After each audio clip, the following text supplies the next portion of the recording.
سلام دوستای عزیز.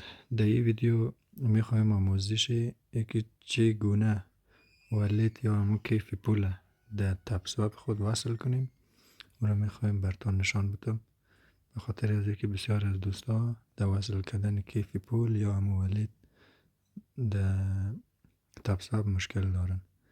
در قدم اول تبساب خود باز میکنیم. در اینجا نوشته است تاسک. اول تاسک میزنیم، روی تاسک کلیک میکنیم. بعد از او در بالاتر از او اینجا نوشته است کانکت سلونا والت. بعد از اینکه روی کانکت سلونا والت کلیک کردیم، اینجا یک گزینه داره به نام اوپن. روی اوپن کلیک کنید. اوپن را که زدیم، داخل یک صفحه دیگه باز میشه.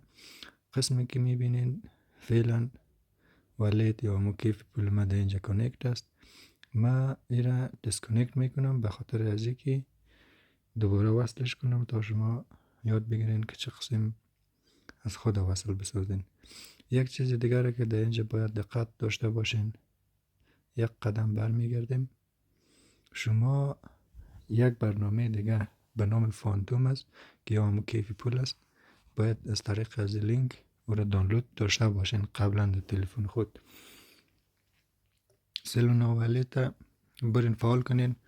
اگر او را فعال ندارین، برای فعال کردن از او یک ویدیوی دیگه براتون جور میکنم. اما از طریق از این سایت، از طریق از لینک باید به می فانتوم دانلود داشته باشین. بعد از اینکه فانتوم فعال کردین، او وقت بیاین ویدیو اوپن کنین. اوپن میزنیم.